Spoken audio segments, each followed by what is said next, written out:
Ever since the Nothing Phone 1 was officially announced, the company has focused on the design of the phone. And when it came time to talk about the cameras, it said that it wanted to keep things simple and straightforward. Is simple and straightforward good enough for smartphone photography? Well, you know me, I've tested it out in detail against the Samsung Galaxy A53 because this is generally known to be a good mid-range phone with a good set of cameras. If you don't know me yet, my name is Arshad. You're watching Track It Tech English. Let's begin the battle. Now, of course, this phone 1 has a straightforward camera setup. You get a 50 megapixel Sony IMX766 as the primary camera. You get a 50 megapixel Samsung JN1 as the ultra wide angle camera on the rear. Now, this ultra wide angle camera can also double up as the macro camera as well. It can go 4 centimeters close to a subject. And on the front, you get a 16 megapixel Sony IMX471 sensor, a sensor that we've seen a lot on OnePlus phones. On the Samsung Galaxy A53, you get 4 cameras on the rear. You get a 64 megapixel primary camera, a 12 megapixel ultra wide angle camera, and a couple of 5 megapixel lenses, one for macro and one for depth. But before we move on, don't forget to hit the red subscribe button on Track It Tech English, and of course the bell icon right next to it to get notified whenever we put out an awesome new tech video. These videos take a lot of effort and testing to actually get them out to you, so I'd appreciate a like if you do like the kind of content we make, and maybe even a comment below for the sake of the YouTube algorithm. Let's jump right into the camera samples now. Now, the 50 megapixel Sony IMX766 is a good performer, especially in the mid-range, and we're all well aware of it already. It can shoot sharp images, as you can tell in this 100% crop of the sample of this landscape shot. What I notice is that the phone 1 keeps things natural,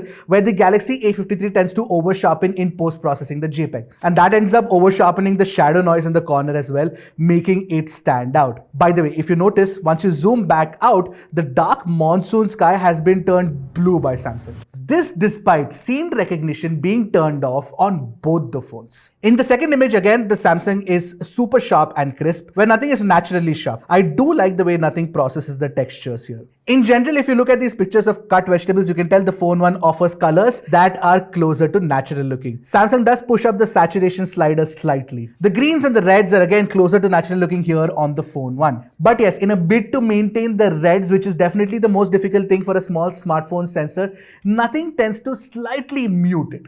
Although I still prefer that over picking up the reds and making it look more vibrant, like you can see on the Galaxy A53. However, I'm sure that most people will like the color reproduction of the Samsung Galaxy A53 if they don't care about the technicalities. And once again, the reds, the blues and the greens are closer to natural looking on the phone 1 compared to the Galaxy A53. In HDR shots, the phone 1's sole aim is to control the highlights as well. Samsung does a better job of bringing out details from the shadows. In fact, Nothing's algorithm does make subjects and backgrounds soft when there is multi-stack processing involved, which is sort of a letdown. Now, when you are shooting pictures of people, Nothing tries to keep things natural with the facial tones and the generally muted look. But the softness of textures doesn't really help because most people will prefer the A53 out here. However, when you zoom in, you see the unnaturalness of the A53 sharp textures as well. Plus, the facial tones are completely off. Nothing does it better. Now, it's kind of difficult to pick between the Nothing Phone 1 and the Galaxy A53 out here, primarily because most people will tend towards the Galaxy A53. I might just tend towards the Nothing Phone 1, but then again, I wish it did it better.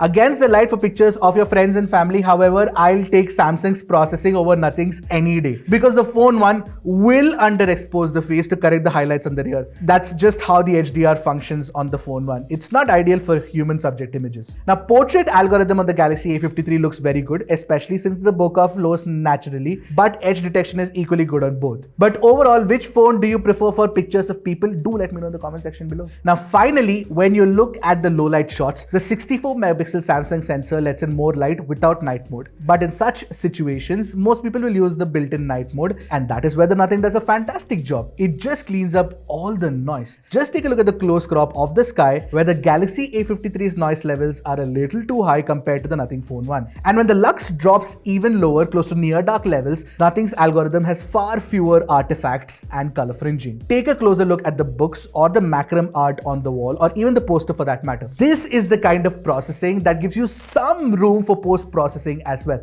It is technically better. Now the 50 megapixel Samsung JN1 sensor on the Nothing Phone 1 captures soft images generally compared to the slightly over-sharpened look of the Galaxy A53's 12 megapixel ultra-wide. Now moreover, the A53 has a wider field of view, but both the ultra-wide angle cameras have a problem with color size consistency for sure. Now when it comes to HDR in ultra-wide angle shots, the Galaxy A53 is slightly better. Now you can also use ultra-wide on the Phone 1 to capture macro shots, but you can't get as close to a subject as you can with the Galaxy A53's dedicated 5 megapixel macro camera. But the A53 sensor is not as capable as the 50 megapixel JN1 in low light, so you end up seeing a lot of noise. On the contrary, the fringing on the ultra-wide of the Phone 1 also means that you have to frame your macros deftly to get a good shot. Overall, both the solutions have their own pluses and minuses. Now, since the JN1 is a more capable sensor, the low-light ultra-wide shots on the Nothing Phone 1 are technically superior. You get better low-light sensitivity and get far less noise compared to the Samsung as well. Now, picking one ultra-wide angle camera as the winner out here between the Nothing Phone 1 and the Galaxy A53 is definitely not easy,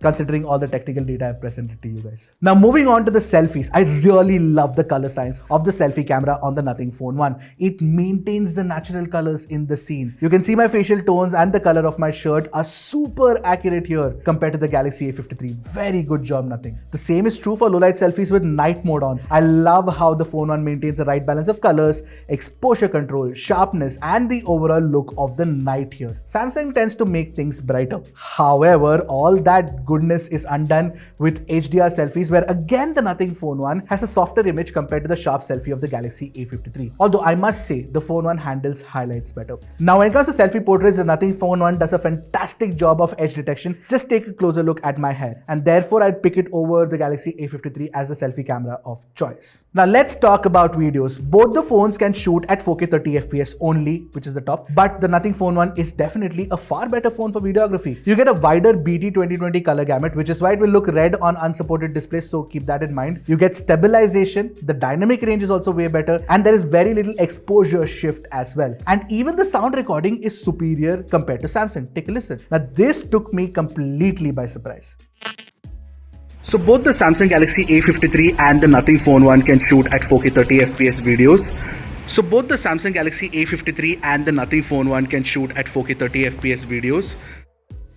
In fact, you can also shoot HDR videos at 1080p 30fps, which is a neat addition for a mid-range phone. And if you shoot 4K 30fps videos in low light, Nothing's algorithm does a good job of ensuring the footage isn't noisy, which is a problem with the Galaxy A53, but then again, it makes it brighter. That's not it. You can also shoot 1080p 30fps videos in night mode, but it doesn't do much really. Regardless, the footage quality is better than the Galaxy A53. Video recording on the front camera is limited to 1080p 30fps on the Nothing Phone 1. Also, there's no stabilization on offer here. Samsung is the better bet here because it offers stabilization, the color accuracy in facial tones is very good, and the option to shoot in 4K 30fps is definitely a good advantage as well. Only if sound recording was as good as the Nothing Phone 1, it's just very good. Now the Nothing Phone 1 can only shoot at 1080p 30fps using the front camera. Now the Nothing Phone 1 can only shoot at 1080p 30fps using the front camera. Now when it comes to locking, focus and shooting speeds, both are on par, meaning the shot-to-shot speeds could be better. There were many occasions where I'd missed the focus on moving subjects too with both the phones. As for the UI, I like the clean layout and the dot matrix font used to spruce up the design. The bottom slider lets you switch easily between the different modes. You get your basic camera modes, nothing fancy here, but there is an option for live HDR and scene detection. Night mode works like the iPhone where the phone fires it up automatically. You also get an expert mode where you can control the ISO exposure, etc. By the way, you can also use the glyph lights on the rear to add some amount of fill light to close up shots of people. If you notice closely, this photo of our lead editor Arjun looks ever so slightly sharper with the glyph light on. It doesn't even change the white point. But you will have to be wary of the glyph light reflecting in the eyes of the subject. In comparison, Samsung has a far more feature-rich camera app, but to be honest, most camera apps are easy to use these days. So in the end, it doesn't even matter. So the Nothing Phone 1's camera setup on the rear and the front overall falls in the good category. Now, I like Nothing's no-nonsense approach to picking out the hardware and the processing that it has managed to do with it as well. I'm particularly happy with the night mode tuning of the phone, the kind of videos that you can get with it, and of course the selfies look very good too if you don't subject it to high dynamic range. Of course, the Nothing Phone 1 has its own misgivings in the camera department, so does the Samsung Galaxy A53. In fact, that's